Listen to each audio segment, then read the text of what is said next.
set it to Frank LoCascio on a recording. He's trashing Sammy on a recording. Yeah.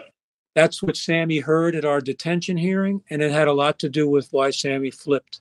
Because Sammy thought that, geez, he thought he was a loyal underboss, and he thought, what's going on here? Was my boss thinking about killing me? Wow.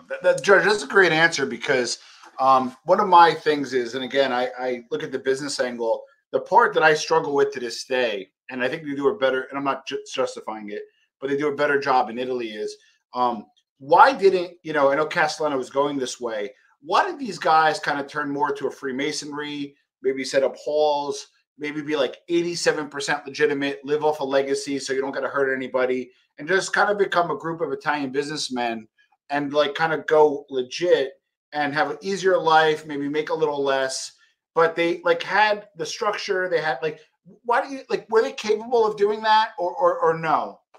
I think many of them were, and I think you make a great point. You're a young prosecutor, you see the world in black and white. Yeah. But there's so much bleeding over. Like you say your cousin was married to, I guess, Sam, Francis and Eddie's daughter or something.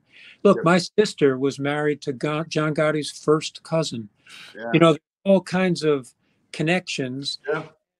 The difference between going the route they went and moving into a more legitimate, or at least 87% legitimate use of their connections and their skills, that difference is so thin and so correct. Right. So there's no black and white. There's no white hat or black hat, and everything is some shade of gray. Yeah. And I'm with you. I mean, I think the part of the answer to who chooses the wrong route is absence of sufficient sophistication. Yeah. I think part of it is just greed. I mean, you're a much better businessman and a much more successful businessman if the person on the other side of the table knows you're going to shoot him in the head if you don't get what you want.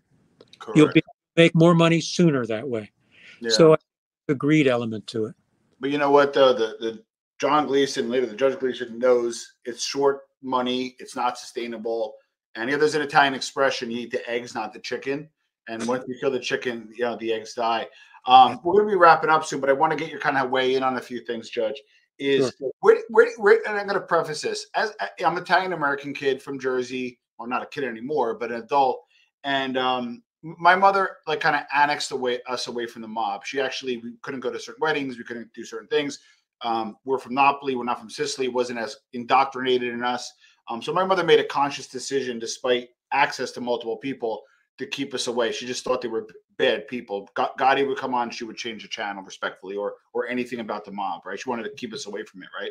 But as an Italian American, it's indoctrinated in us not to trust the state because they grew up in the 30s and 40s and 50s. So like they brought that over. So like I'm older and I have more of an appreciation for you, of course, right? But growing up, like I didn't like you so much. Like I was like, why is he doing this to Italian Americans? And I look like I grew up and educated myself. You know what I mean? Like, but what part of it, like you said, what part of it is like cultural, where maybe we're assimilated now and we kind of get it, right? And what part of it is cultural and it's justified? Like, you get what I'm saying? Like I just grew up, almost not liking you, and I'm like, you're the good guy. You know what I mean? So, why do you think that is back then, and where do you think people land now? It's funny, call a couple of years ago from Karen from Sam's daughter saying